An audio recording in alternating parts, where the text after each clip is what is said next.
This is Limited Supply, the place for refreshingly real takes on what D2C is really like. We're your hosts, Nik and Moiz. Let's start talking about money.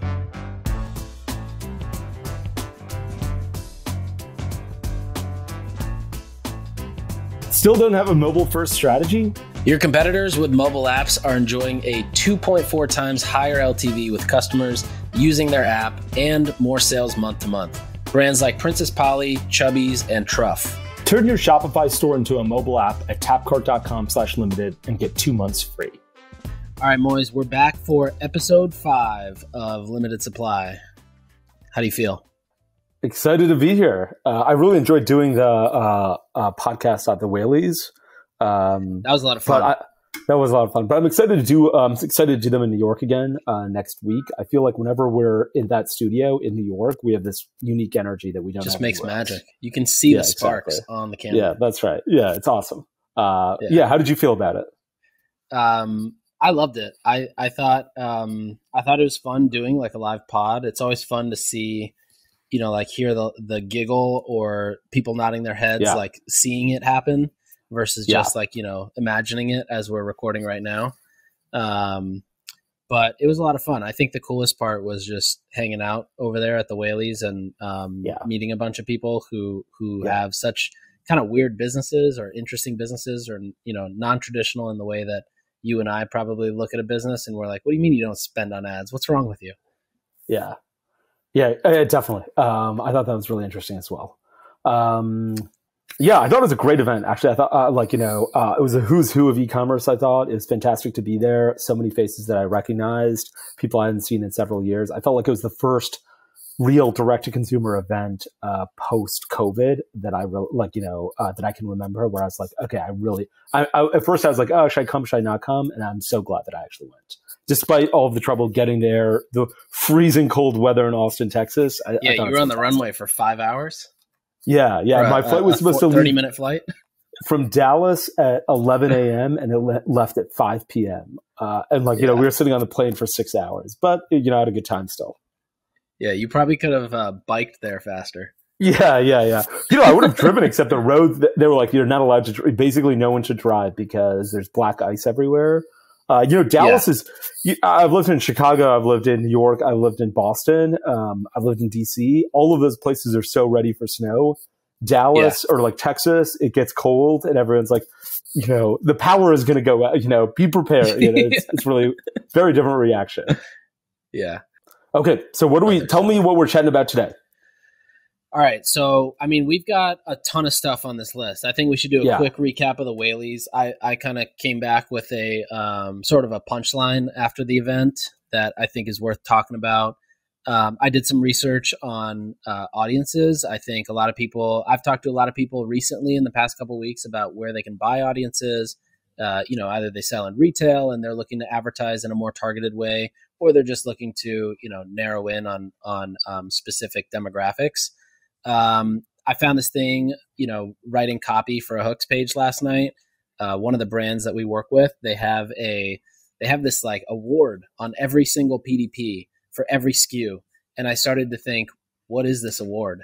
And so I think we should talk about that because it's actually a marketing agency that gives that award to every alcohol company.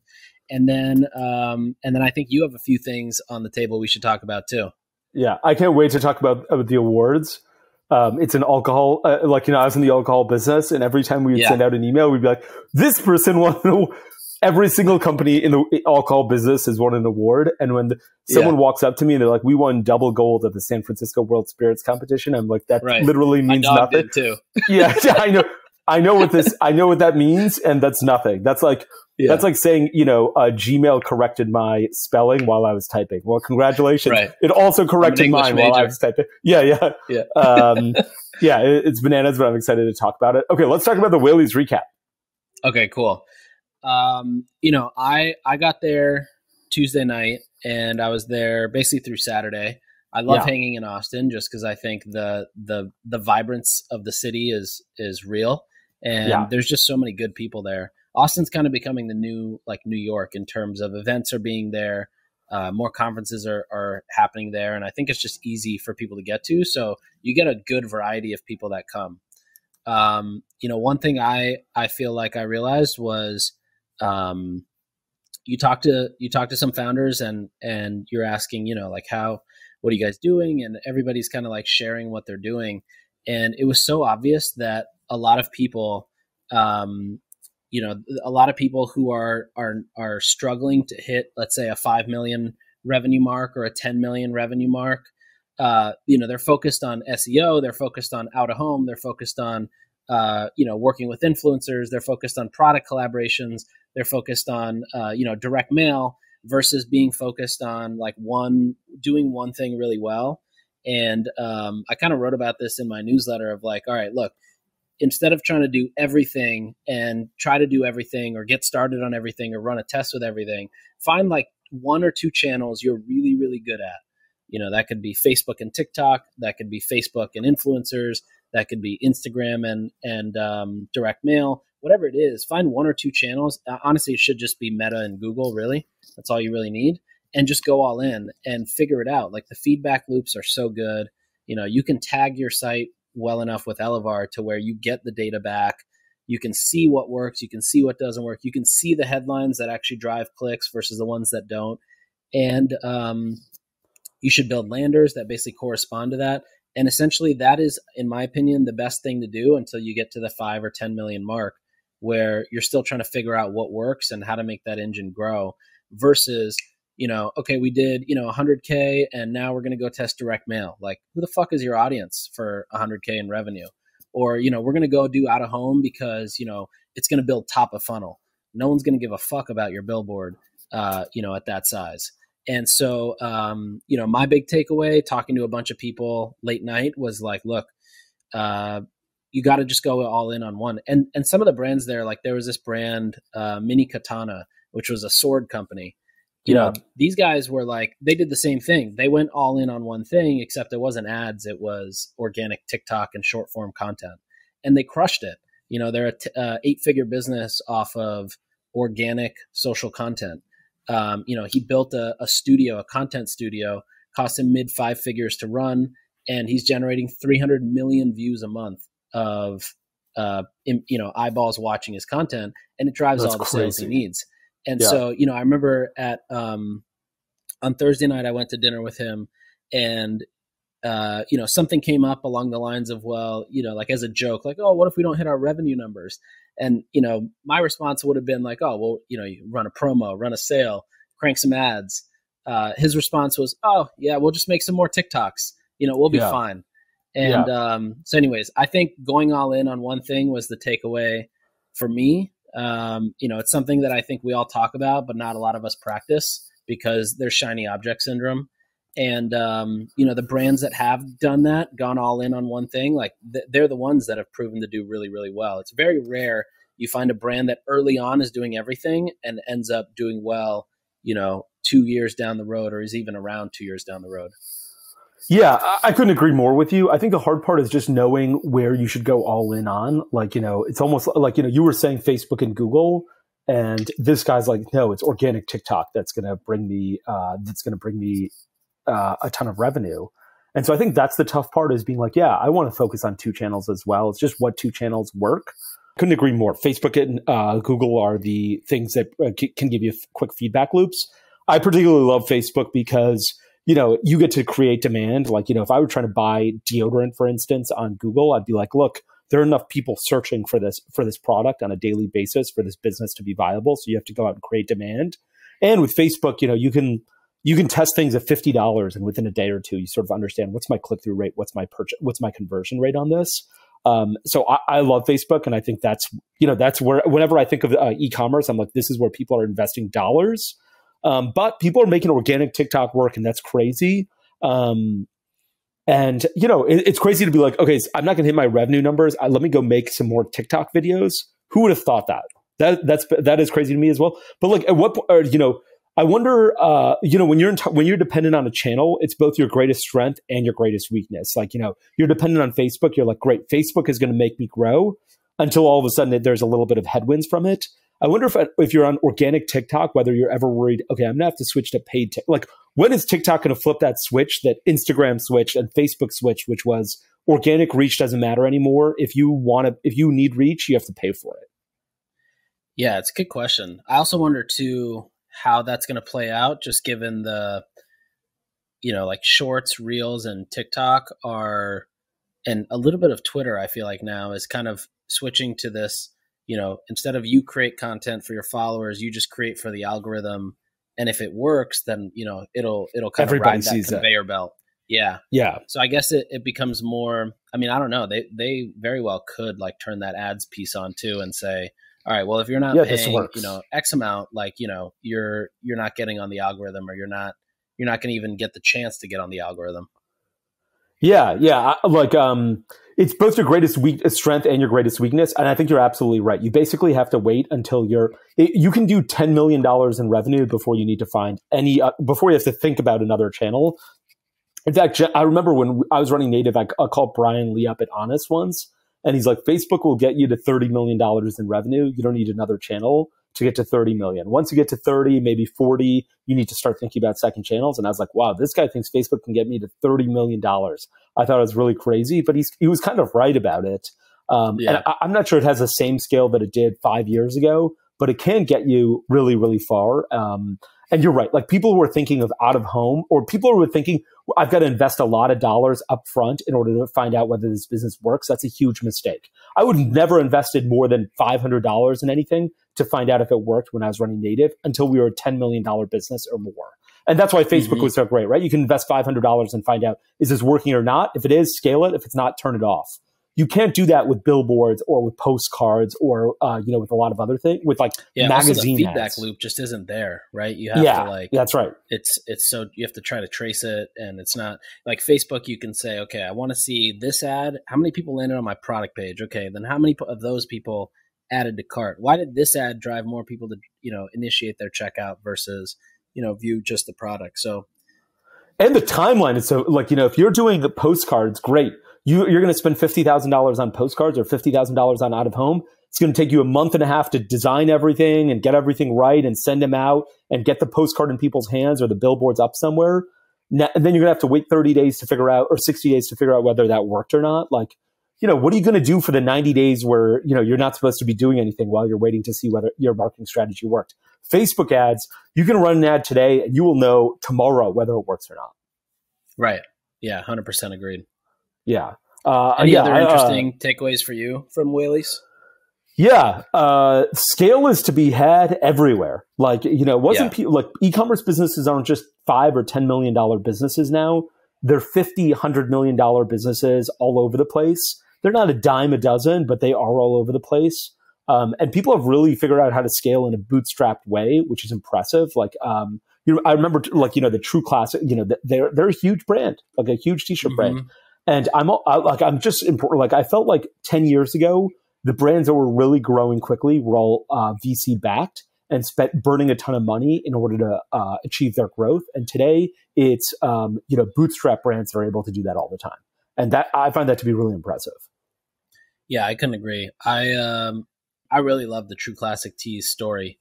And, even I feel like there's a small cohort of those LA brands, Solar Wave, True Classic, Kitsch, Hexclad, Ridge. Bombas, they're all bootstrapped. Yeah. And just crushed. It is really, it's like, it gets me really excited to go work whenever I see that stuff.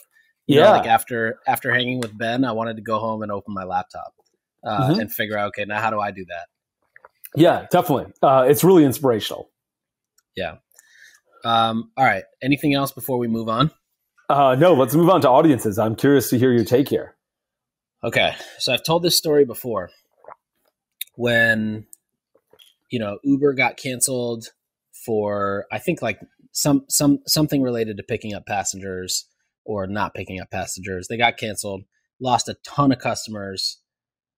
And, the next day or in the next week, I think it was Mike Isaac from the New York Times called him out for basically buying customer data from a company called Slice Intelligence and using that to find people who have Lyft receipts to run targeted ads to the people who have Lyft receipts in their email.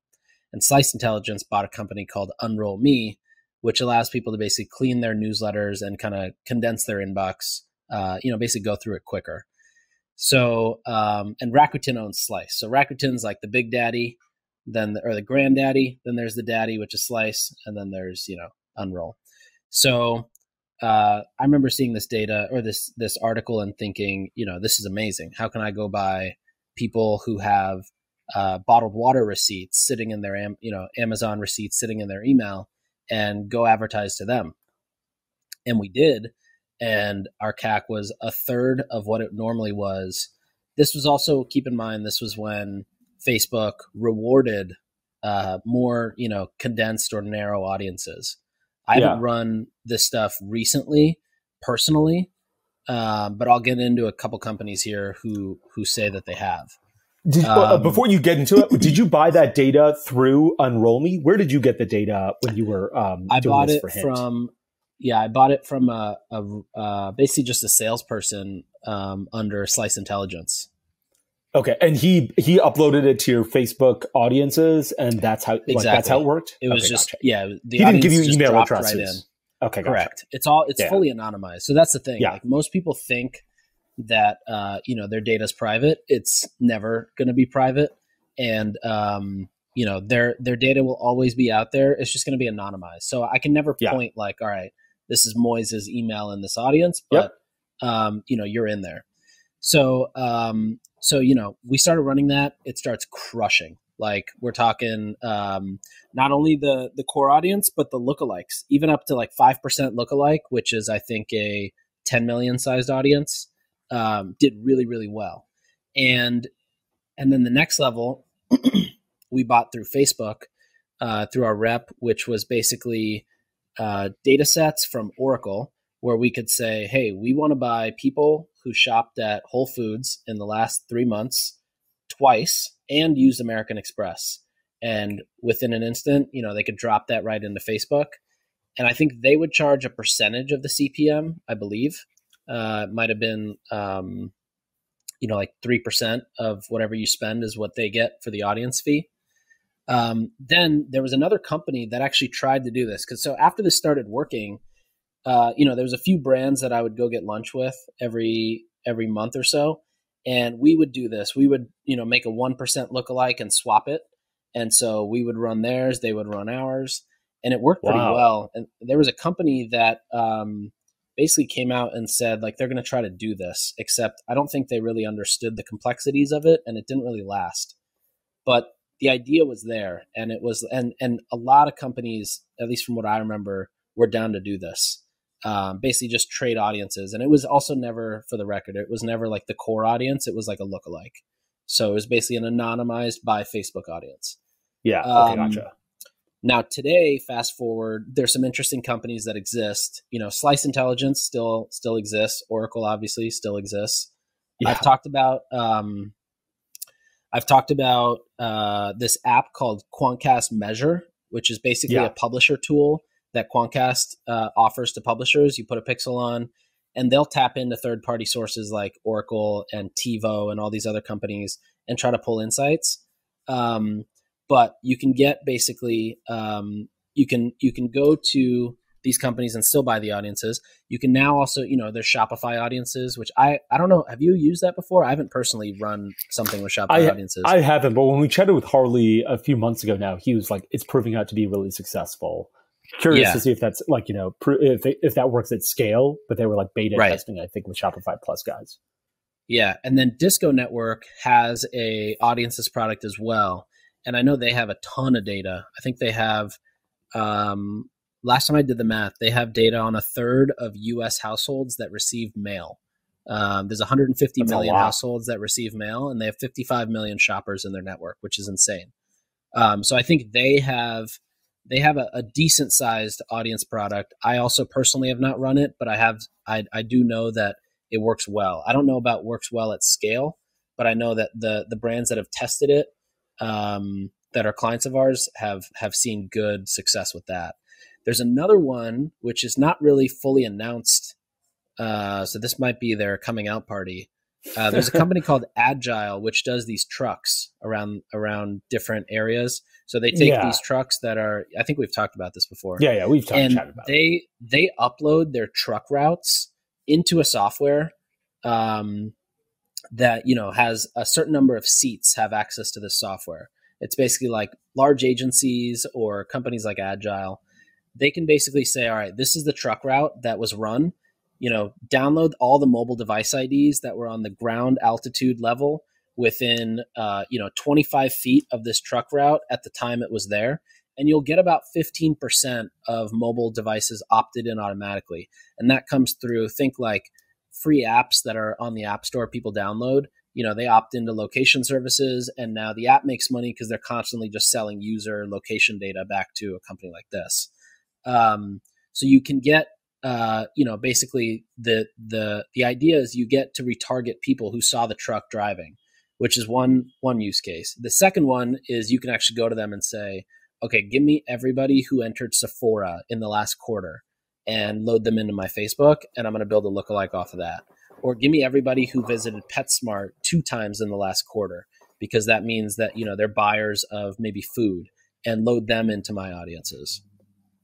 Let me push back on that, because it doesn't it doesn't sound like they have that level of data, right? They're like, we drove a truck around and we know the people that were, and I think their trucks are primarily in like the tri-state area, like in New York, New Jersey, right? They're not in Florida. No, they can go anywhere. I think they've run like Austin, Dallas, Cali, gotcha. Florida. And so is the truck sitting in the parking lot of a Target, for instance, in which case I think the value is there's meaningful value at that one Target, or are the trucks moving around?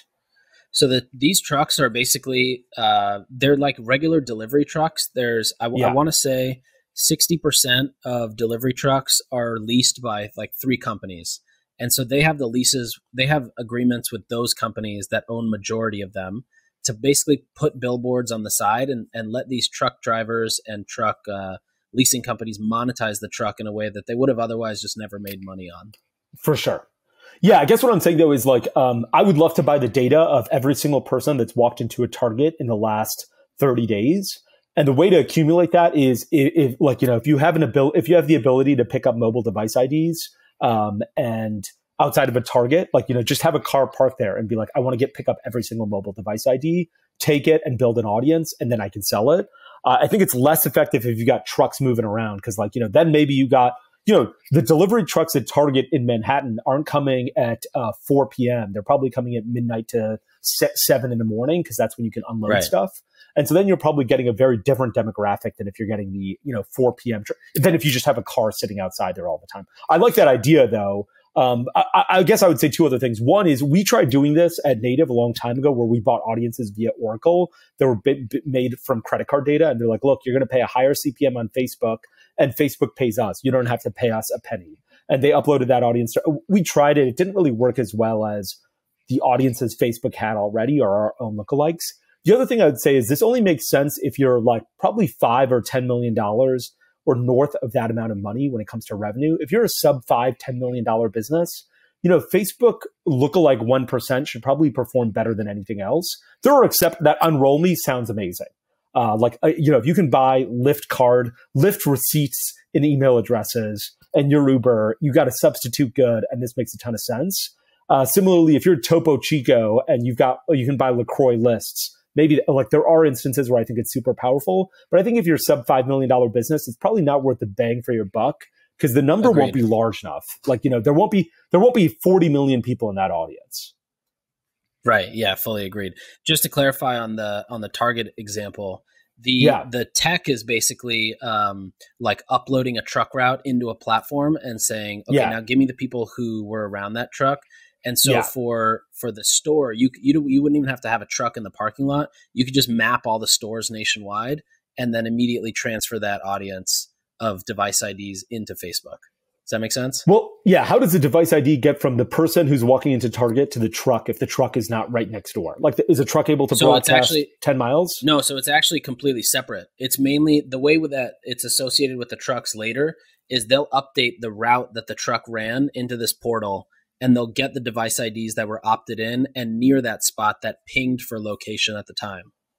Okay, gotcha. So if you opted in through like a weather app, let's say a third-party weather app, and you happen to be near Target and you pinged for location, you are now eligible to be in that audience. Wow. Okay, so my audience is being shared with the weather. My location is being shared with the weather app all of the time. Yeah. So weather app knows every time I walk into Target, and this truck picks it up. Yeah, and the truck doesn't even have to be there. It could be completely without the truck. Yeah. Okay, gotcha. But yeah, it's pretty crazy. They're just buying the data from the weather app. Yeah. Exactly. Yeah. Yeah. It's almost like an aggregator who like gets all the free app data and just basically packages it and sells it. Gotcha. We did this thing where we're like, here are the addresses of 100 targets. We're going to run native deodorant ads right around, like within a 3-block radius of those targets. Because presumably you're aware of Target if you're within 3 blocks of it. You may not be going inside, but you're going to be aware of it. And that turned out to be a pretty effective strategy in terms of marketing, where we're like, look, we're just going to bombard you with a super high frequency of ads. My goal was to get to 15 a week or 20 a week when I was in terms of frequency, and just being like, native deodorant now available at Target, native deodorant now available at Target. And then we ran a study to see, hey, is this statistically significant? Like, are these ads creating lift? And the answer was they're creating a substantial amount of lift. Like, it was really good for us. So I think if you're not like Nik Sharma with access to Unroll Me and trucks moving around the country, and you're a poor schmuck like me, Facebook lets you create tools that are pretty powerful without hitting up all of these things. Not to say that these things aren't great. The Unroll Me data sounds wonderful. The truck data sounds wonderful. It's a lot of work to get all that information, as opposed to just going to Facebook and being like, it's probably 75 or 80% is good, maybe even a little less. And so, you can do that tonight. Yeah, fully agreed. In fact, people probably shouldn't even be running this until they're over that 10 mark. Why do customers love apps? It's way easier to buy from your phone with one-click checkout and instant page loading. Also, a mobile app is an awesome way to engage with your customers who are on their phone. And if you still don't have a mobile app as part of your marketing strategy, you can fix this with Tapcart. Increase sales, LTV, and retention with an app from Tapcart. Go to tapcart.com/limited and get 2 months free. Okay, should we switch gears to the Beverage Tasting Institute? Oh, I can just feel the hunger. You want this segment so bad. I just think it's hilarious what these guys do. Look, I made a bunch of money off of it, so I can't complain too much. But I know what they do. All right, so let me give you a little backstory. So a couple years ago, I remember we got an email. This was when I was at Hint. Got an email. Hey, you guys want to use the Susan G. Komen, logo, ribbon and logo on your packaging? It'll be great for this. You'll be supporting an amazing cause, blah, blah, blah. And I was like, this sounds amazing. We're going to be supporting a woman. She's, fighting for cancer research. And then they're like, cool, that'd be, 50, 100 grand. And I was like, wait, what? Hold on. We're putting your logo on our packaging. We're running ads to push your name, and you want us to pay. Okay, that makes no sense, but sure. Then I started looking into, then there was another one I came across, Whole30. And, Whole30 is way cheaper. I want to say it was like 5 or 10 grand for the logo, but it was like, all right, you can get this Whole30 logo. You'll be Whole30 certified, which you do have to pass pretty rigorous standards for Whole30. Yeah. But then they put it on the bottle, and you basically pay a licensing fee. So then I was like, okay, that's interesting. And then I turned the bottle around and I saw the non-GMO label and the kosher label. And I'm like, wait a second, these are also fucking paid. What the fuck? Yep. This is all, I was like, why don't I just start a logo and go throw it around on every billboard in the country for 1 year, get brand awareness on that. And now it's like, okay, now if you drink this, it's certified made by an Indian or something. Why not start our own logo? So then last night, I'm writing copy for a Hooks client that we won't name, and I'm going through their PDP, and I see this award it's like in every single PDP carousel, and I'm like, wait, this one won an award, and then, oh wow, this one won the award too. Oh shit, that one won a gold one, and that one won 2. And then I click on the Beverage Testing Institute site. I'm like, what the fuck is this award? It's not VinePair. It's not like any kind of marketplace like Caskers or something else. And I click in, dude, Beverage Testing Institute. This is a marketing agency. They offer SEO and email and graphic design and group programs and, strategy consulting. And they're the ones that are getting their award on every single product page ever. Like, I've seen their logo everywhere, and only until last night did I say, what the fuck is this thing? But it's just a metal logo. It looks like a medal, like that you get for, getting third place in a soccer match. Yeah. And it says, platinum across the top and 98 points. And who am I to question what the fuck 98 points of what? I'm not going to ever question it, but sure, it sounds legit. And turns out these guys themselves are the marketing agency. So then I was thinking, all right, you started Caskers. Tell me what the fuck this is. This is a scam. It's everyone can win an award if they want, and they're all some. When I was running it, literally no spirit ever won anything below like a silver. There was nothing below a silver. Everything won gold, double gold, or silver. And if you were silver, that means even you paying for somebody to review your product and give you an award, they were like, we got to give you the shittiest award we've got, silver. It was hilarious. And it was these aren't the only guys that do that.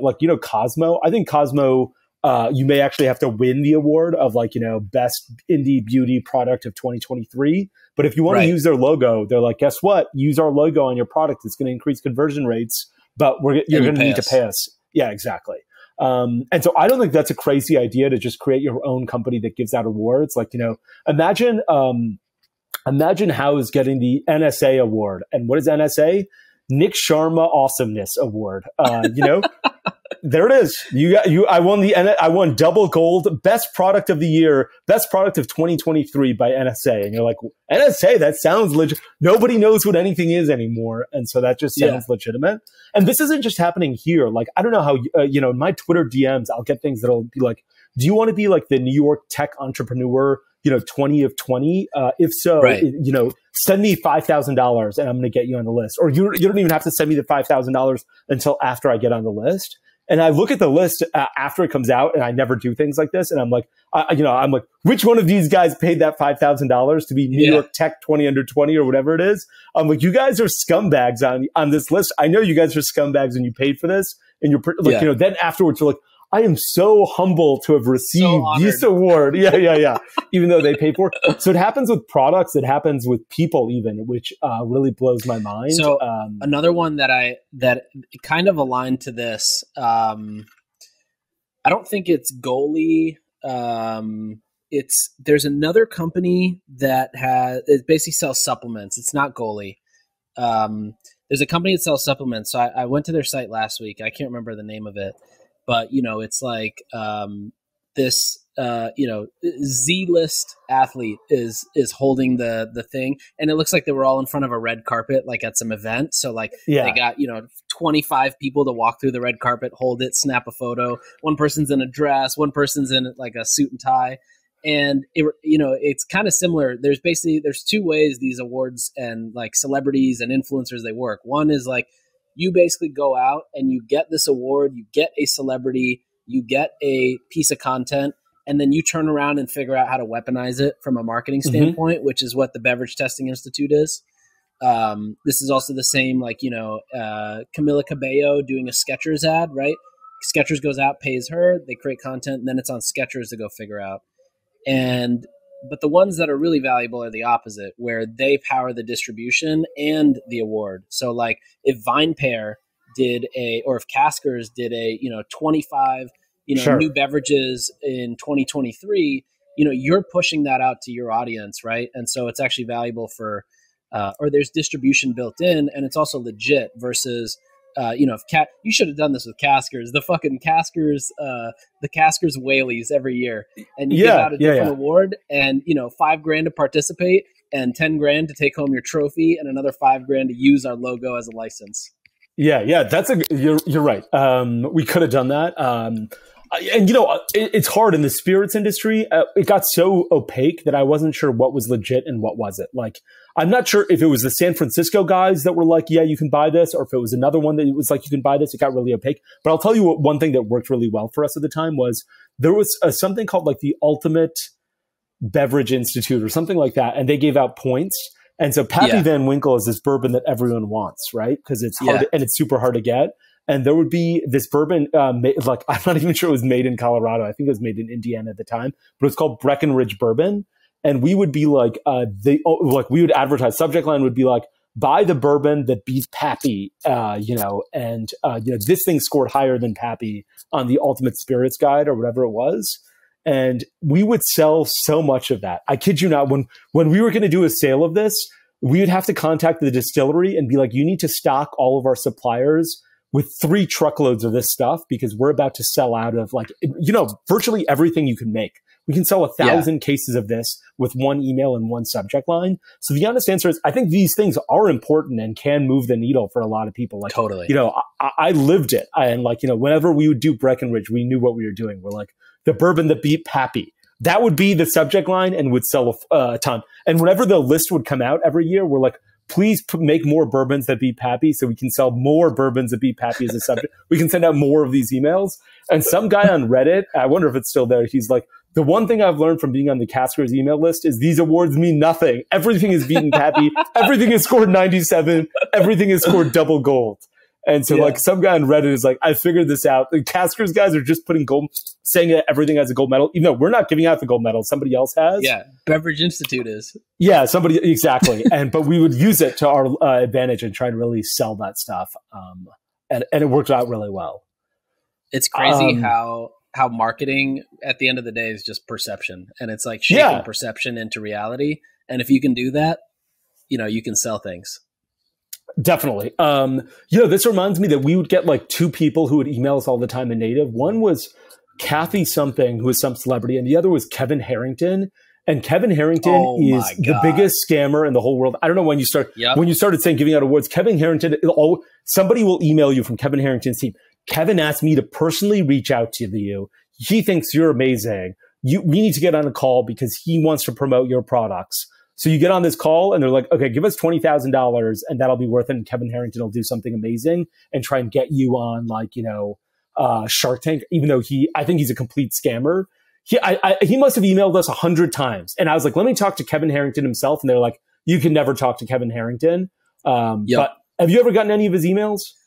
Yeah, I remember taking that call at first because that was right around I was exploring TV ads for the first time, and I thought, okay, this guy's like, as seen on TV, he's the TV ad daddy. So let me just get on a call with his team. And it was like, you get on the call. I remember being at an airport, and it was like, okay, well, to get the next call set up, we need a retainer or some sort of a deposit. Like there was money involved, and at the end of the day, there was really nothing. Like there was nothing around, everything in DTC is like running a 10K test. They were like, no, it's a minimum buy-in of 50 or 80 grand. And so I never ended up continuing the conversation, but I know that he runs that. Like that's his thing. He emails a bunch of companies to try to get some sort of award or as seen on TV thing or some promo. And I think it's always all a sham. In fact, I was just searching my inbox to try to see if there was anything that I had from them. And the only thing I have is an angel list message from somebody saying, Kevin, I have an exciting deal. It's Kevin Harrington's B to M fintech startup innovating the financial space service. This financial service space, which sounds like the biggest red flag and immediate delete. I've got his email. It says, I'm the production assistant at the studios of Kevin Harrington, one of the original sharks from the TV show Shark Tank. Kevin's research team learned of Native and asked me to arrange a time for our product manager, Rich Kramer, to speak with you to gather more information about your product or products. Like they don't even know what they have. A time is of the essence. We'd like to arrange a call over the next few days. Please contact me directly. Kevin Harrington is one of the few people that if I actually saw him on the street, I would go to jail to punch him in the face. He's robbed so many entrepreneurs of so much money. If he sees me on the street, he should run. I would boondock Saints him, and I'll send him to whatever God he wants for being such a crook. It really grinds my gears. There's another email I just found.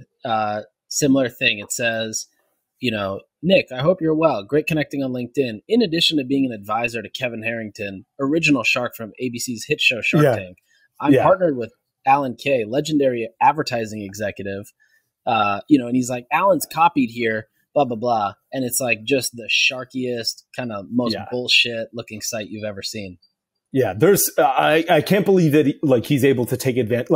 He hasn't been on, I've never seen him on Shark Tank. He must have been on there a decade ago or something I think he was on once, maybe twice, but I think once. And he's trying to turn that into a career. Yeah. And not being an entrepreneur, he's like, I sat as a shark once and now I'm going to scam every entrepreneur possible. Right. And now we know that the real as seen on TV God is it's an Indian guy. Not this guy. Right. Fuck this guy. It's hilarious. We're going to go to retention tip of the week. All right, Moiz. You know what? One thing I think is easy to do, and it's also free. Basically, you go to forms.google. Actually, you can go to forms.new. That's like a Google shortcut. Docs.new, slides.new, forms.new. Right? 5 questions. What's your name? Where do you live? Why'd you buy our product? What did it help you with? What else do you want to see from us? And send that out to your email base. And, you can incentivize people with a gift card or to win a lifetime supply of your product or whatever it is, or a limited supply. And you will get the best learnings as well as just the best snippets of copy to go run on ads, the best learnings for your product team, the best learnings for your customer experience team. And I'm actually kind of shocked I don't get more surveys from brands asking what I think about them. Okay, I want to switch gears. I don't think we've got time to go through all the meta stuff I want to talk about, so maybe we can save that for another episode. We're recording next week to talk about, we're going to record with Mary Berry, which is going to be fantastic. I'm super excited about that. But I do want to talk about 2 random things that I saw recently. One was freight costs. I got a deck from a company that I invested in, and this company, which I can't name, was talking about how much freight that they've shipped to the United States and how those costs have come down so much. So in 2022, they said they'd shipped hundreds of containers into the United States at the cost of millions of dollars. They gave exact numbers, but it basically came out to $21,000 per container that it cost them to ship in 2022. So far in 2023, they're a month into this. They probably ship, I'm sure they've shipped dozens of containers already because this is a business that has to import all of their goods. They've shipped dozens of containers into 2023 already, and it's, February 7th. Their cost is $8,000 a container, which basically is not one third, but it's close. It's about, exactly 2.5x cheaper than it was in 2022, which is crazy. Freight costs have come down a ton. And also so is freight time. They said in January 2022, it took 90 days for a container to go from China to the United States. By December of 2022, so 12 months later, it took 45 days. So costs have come down a ton, and so has shipping time. I mean, that's great for everybody who budgeted really high shipping container costs. Yeah. Basically just found an extra half of that money. Yeah. This company will save millions of dollars in freight as a result of this year. What I found a lot of businesses doing is adjusting their EBITDA whenever they were providing numbers to acquirers or investors. And they're like, look, our actual EBITDA was here this year. Our adjusted EBITDA is here. And the reason it's much higher is if 2021 and 2022 is an anomaly when it comes to freight costs. So if you take out the excess freight costs and take us down from 21,000 to 7,000, this is actually the rate. This is how much profit we have. It's almost like what the projected EBITDA is that the acquirer should look at or think about. Yeah. And for a while, at some point in 2022, I was like, I don't know if you can continue doing that because freight costs have been high for more than 12 months now. So maybe a new reality. I was certainly wrong there. And so, but it is a massive difference of 21,000 to 8,000, 90 days to 45 days. And I just want to throw that out there. Do you know if the cost of air freight has changed over the last few years? Good question. I'm sure it has because before when it took 90 days for things to get from China to the United States, a lot more people had to air freight stuff in, including a bunch of the brands that I work with would be air freighting stuff in. Now that it takes 45 days, there's a better chance that you can just put on a boat and be okay with it. There's a lot more certainty that it's going to come off of the boat in a reasonable time period, that a truck's going to be able to pick it up. There's not going to be some sort of issue at the port.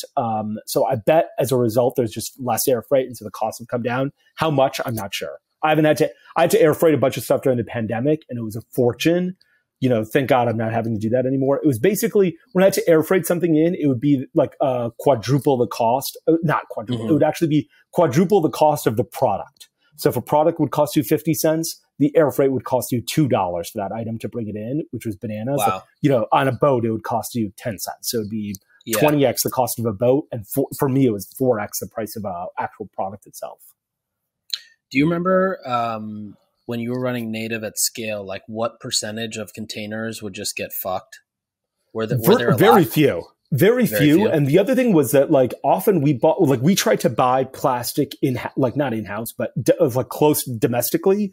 So we bought it out of the United States as often as we could. And when we couldn't get it out of the United States, we'd go to Canada. So we never were reliant on containers. In fact, we were probably doing $50 million a year and had never, had to book one container.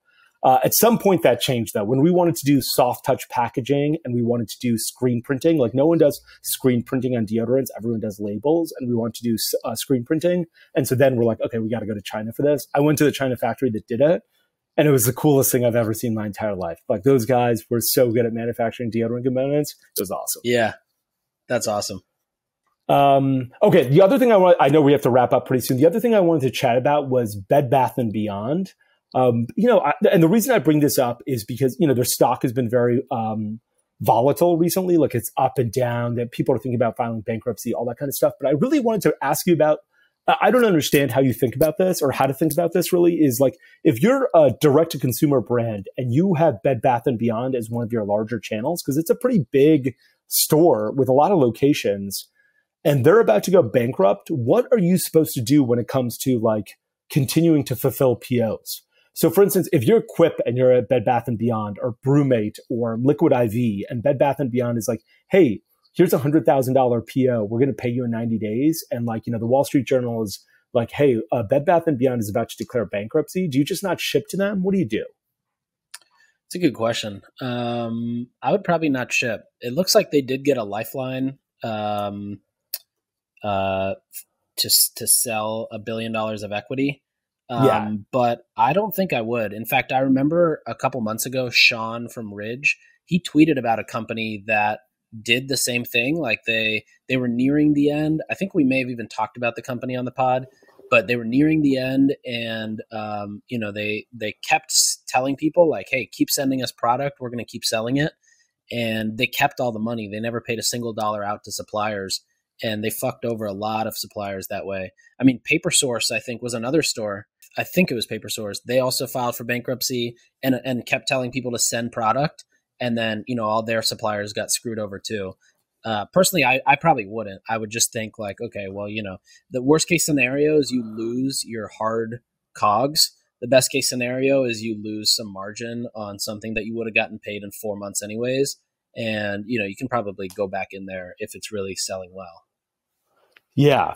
Yeah. I don't know how to think about it. Like if you're Buffy, and I don't know if Buffy sells at Bed Bath & Beyond or Quip does, but like if you're one of these brands that do sell there and, they issue a PO right now, yesterday their stock was up 100%. Today it's down 50%. Like, and like, they're like, yeah, we got a do or die rescue deal. What are, I would just be, I think I would say that what you just said right now, which is probably don't. Worst case, you could lose all the money that you ship in there. And if I were Bed Bath & Beyond right now, I wouldn't do this personally, but they could be thinking, let's order every product we can and really load up on inventory that we're never going to pay for. Like that's right. Sell it at a fire sale.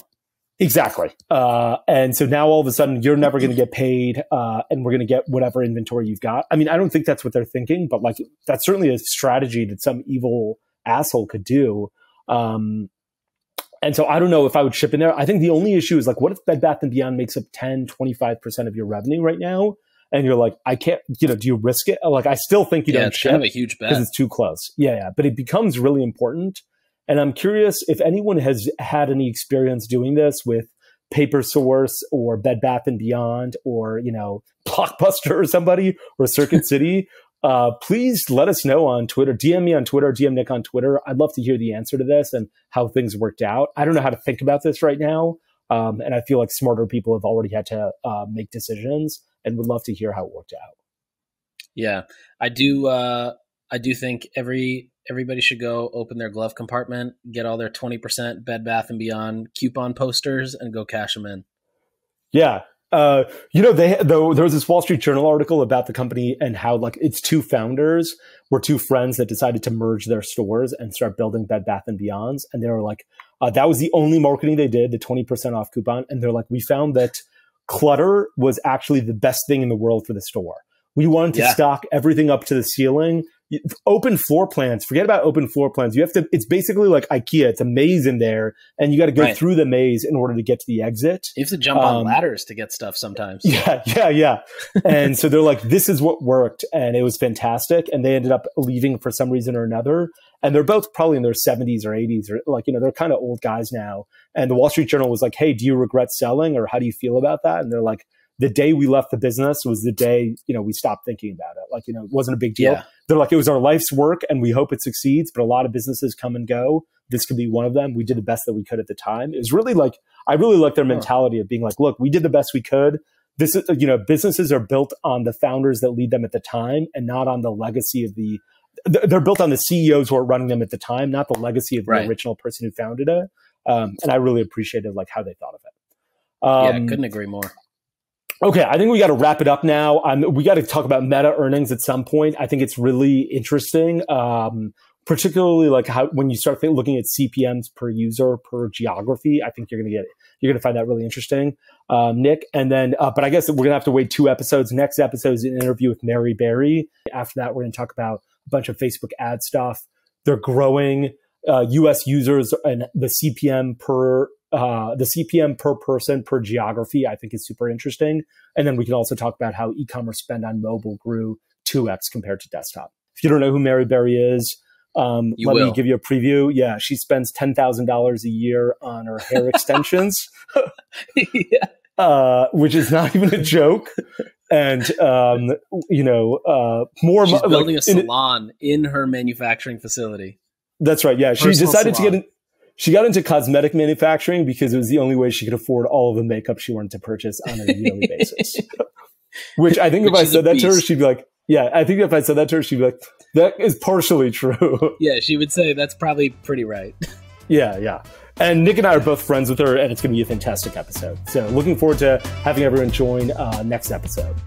Thanks for tuning in. We'll be back next time to cut through the noise in CPG, retail, and e-commerce. And if you enjoyed this episode, then why not share it with a friend? And be sure to subscribe on whatever platform you listen to your podcasts on.